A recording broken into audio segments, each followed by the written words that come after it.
देखिए, पूरे देश को भारतीय जनता पार्टी के इस दोहरे चरित्र और धोखे के बारे में जानना चाहिए। वह प्रॉपर्टीज के ऊपर 2009 का मैनिफेस्टो है बीजेपी का, जिसमें ये रहमान कमेटी के रिकमेंडेशंस को लागू करने की बात कह रहे हैं।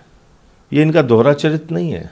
पार्लियामेंट में अमेंडमेंट आया तो इनके सांसदों ने, मैं नाम लेके कह रहा हूं, सुषमा स्वराज जी ने उसमें हिस्सा लिया डिबेट में, उसमें हिस्सा लिया मुख्तार अब्बास नकवी जी ने, उसमें हिस्सा लिया शहनवाज हुसैन ने, और इन्होंने तो सपोर्ट किया बाकायदा। ये देश में नफरत फैलाने के लिए ये बिल लाया जा रहा है, झगड़ा कराने के लिए। इस बिल के पीछे बीजेपी का कोई मकसद नहीं है इस देश के नौजवान बेरोजगारों को गली गली मोहल्ले मोहल्ले झगड़ा कराने में लगाना, इसलिए ये बिल लेके आ रहे हैं। इसका सपोर्ट किसी भी धर्म को मानने वाले व्यक्ति को नहीं करना चाहिए।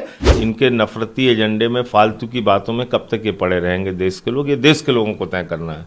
ये तो अब अपना एक्सट्रीम कर रहे हैं, तरह से इसको भ्रम में डालने वाली बातें कर रहे हैं, और ये किसी भी तरह से गैर कानूनी नहीं है। देखिए, पूरे देश को भारतीय जनता पार्टी के इस दोहरे चरित्र और धोखे के बारे में जानना चाहिए। और मैं ये बात क्यों कह रहा हूं? इन्होंने खुद ने 2009 के अपने मैनिफेस्टो में क्या लिखा है, पूरा देश इस बात को देख ले। 2009 के मैनिफेस्टो में बीजेपी ने खुद से लिखा है कि वो के रहमान कमेटी की रिपोर्ट को लागू करेंगे, उनकी रिकमेंडेशंस को लागू करेंगे। 2013 में जब बिल आया था, रहमान कमेटी के रिकमेंडेशन के बाद जब बिल आया था, तो उस बिल को भी, ये देखिए आप, वह प्रॉपर्टीज के ऊपर 2009 का मैनिफेस्टो है बीजेपी का, जिसमें ये रहमान कमेटी के रिकमेंडेशंस को लागू करने की बात कह रहे हैं। ये इनका दोहरा चरित्र नहीं है। और उसी रहमान कमेटी के रिपोर्ट के आधार पे अमेंडमेंट आया पार्लियामेंट में। अब पार्लियामेंट में अमेंडमेंट आया तो इनके सांसदों ने, मैं नाम लेके कह रहा हूं, सुषमा स्वराज जी ने उसमें हिस्सा लिया डिबेट में, उसमें हिस्सा लिया मुख्तार अब्बास नकवी जी ने, उसमें हिस्सा लिया शहनवाज हुसैन ने, और इन्होंने तो सपोर्ट किया बाकायदा। 2013 के बिल को, अमेंडमेंट्स को, संशोधन को सपोर्ट किया बीजेपी ने। अब इसके आगे आ जाइए। उस अमेंडमेंट्स के आधार पर जो सुझाव दिए गए थे, उसमें यह कहा गया था कि जो वक्फ की प्रॉपर्टीज हैं उसको ऑनलाइन करना है। इन्होंने 13 के बाद 14 में इनकी सरकार बन गई। राज्यों में भी ज्यादातर इनकी ही सरकारें थी, केंद्र में इनकी सरकार है पिछले 11 साल से। सारे डाटा इकट्ठा करके, सारे रिकॉर्ड इकट्ठा करके इन्होंने ऑनलाइन किया, और सुप्रीम कोर्ट में एफिडेविट दिया है, शपथ पत्र दिया है। वो भी आपको पढ़ के सुना दे रहा हूं। पूरे देश को पता चलना चाहिए कि क्या दोहरा चरित्र है बीजेपी का। इन्होंने सुप्रीम कोर्ट में एफिडेविट दिया है कि 99% वक्फ की संपत्तियां ऑनलाइन हो चुकी हैं, रजिस्टर्ड हो चुकी हैं, यानी कि उनके कागजात हमको मिल चुके हैं। ये तो आपने कोर्ट में एफिडेविट दिया है। ये देखिए, इसका पैरा 5 पढ़िए, मैं पढ़ दे रहा हूं क्या लिखा हुआ है इसमें। इसमें लिखा हुआ है that as regards digitization of WAF properties the answering respondent, last में इन्होंने जो लिखा है वो मैं खाली पढ़ देता हूं, बहुत लंबा है। Digitization was achieved at the end of campaign period on 15/10/2019, 3,30,141, 98.99% records stood digitized. Mapping of all immovable WAF properties on a war footing label has also been taken up with the state WAF boards, state governments.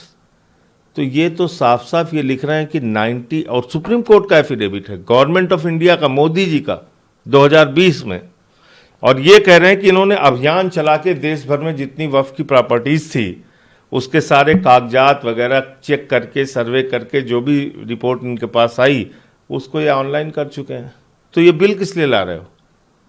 देश में नफरत फैलाने के लिए? लोगों का ध्यान बेरोजगारी से, अशिक्षा से, महंगाई से, डॉलर की मजबूती और रुपए की गिरती कीमत से हटाने के लिए, एमएसपी की गारंटी के मुद्दे से हटाने के लिए किस लिए ला रहे हैं आप ये कानून? आपने तो खुद 2009 के मैनिफेस्टो में कहा कि आप रहमान कमेटी की रिपोर्ट लागू करेंगे। आपने खुद ने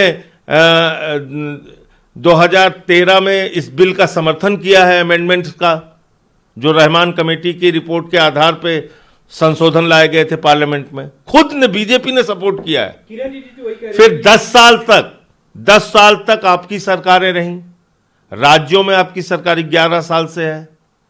आपने आपकी राज्य सरकारों की रिपोर्ट के आधार पे आपने सब उसको वामसी पोर्टल पे ऑनलाइन किया, आपने सुप्रीम कोर्ट में एफिडेविट दिया, तो ये कानून क्यों ला रहे भाई? किरण रिजिजू कह रहे हैं कि सभी प्रोविजन पहले, आप तो खुद कह रहे हो कि सारे नियम, सारी जमीनें आपने नियमानुसार नियमित कर दिया है और उसको पोर्टल पे डाल दिया, ऑनलाइन कर दिया है।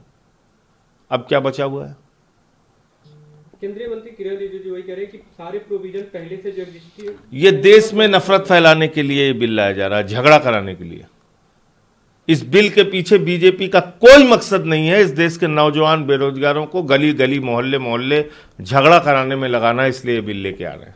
और एक बात और जान लेना कि आज ये बिल वक्फ के खिलाफ आ रहा है, कल को ये बिल मंदिर के खिलाफ आएगा, कल को ये बिल गुरुद्वारे के खिलाफ आएगा, कल को ये बिल चर्चेज के खिलाफ आएगा, और सारी धार्मिक संपत्तियों को कब्जा करके अपने दोस्तों को देने का काम, अपने पूंजीपति मित्रों को देने का काम नरेंद्र मोदी जी करेंगे। इसलिए इसका सपोर्ट किसी भी धर्म को मानने वाले व्यक्ति को नहीं करना चाहिए। धारा 25 और 26 इस देश के संविधान की हमें अधिकार देती है कि हम अपनी धार्मिक संपत्तियों का प्रबंधन उस अपनी मान्यताओं के अनुरूप कर सकें। आपने चर्च की बात की, लेकिन कैथोलिक बिशप चर्च है उसने इसका समर्थन किया और सभी सांसदों से भी अपील की, खासतौर पे केरल के सांसदों से, कि वो लोग इसका समर्थन करें। मुझे नहीं मालूम उन्होंने क्या कहा, लेकिन उनको ये खतरा शायद एहसास नहीं होगा कि उनकी भी जमीनें कब्जा होंगी, आगे चर्च की जमीनें भी कब्जा होंगी। आम आदमी पार्टी इस बिल का विरोध करेगी सर? हमने किया है विरोध, करेगी क्या? लेकिन जब टेबल होगा तब भी करेंगे। हमने तो इसका बिल का विरोध किया है। अपोजिशन की तमाम पार्टियां विरोध कर रही हैं, क्या कोई कॉमन प्लेटफॉर्म बन रहा है कि आप लोग साझा पे विरोध प्रदर्शन करेंगे? देखिए, अपोजिशन की जो पार्टियां थीं उसमें से ज़्यादातर ने जेपीसी में अपना विरोध दर्ज करा दिया है। हमने भी अपनी पार्टी का विरोध दर्ज करा दिया है। जब पार्लियामेंट में बिल आएगा तो हम इसके खिलाफ बोलेंगे। एक दूसरा मुद्दा, उत्तराखंड में तमाम जगहों के नाम बदलने को लेकर कल नोटिफिकेशन इशू हुआ, उस पर तमाम तरह की प्रतिक्रिया। अखिलेश यादव ने कहा कि उत्तराखंड का नाम ही बदल के उत्तर प्रदेश 2 कर दीजिए। देखिए, ऐसा है, इनके पास कोई काम नहीं है, ना नौकरी देना है नौजवानों को, ना महंगाई कम करना है, ना एमएसपी की गारंटी देना है, ना व्यापारियों के जिंदगी में सुधार करना है। तो अब इस देश के लोगों को तय करना होगा ऐसी फालतू की बकवास राजनीति के चक्कर में कब तक पड़े रहेंगे, और इनके नफरती एजेंडे में, फालतू की बातों में कब तक ये पड़े रहेंगे देश के लोग। ये देश के लोगों को तय करना है। ये तो अब अपना एक्सट्रीम कर रहे हैं। अगर आप ताज़ा खबरों के साथ हमेशा जुड़े रहना चाहते हैं तो अभी हमारे YouTube चैनल पंजाब केसरी दिल्ली को सब्सक्राइब करें। साथ ही Facebook और Instagram पर भी हमें फॉलो करना ना भूलें। आपका समर्थन ही हमारी ताकत है। धन्यवाद।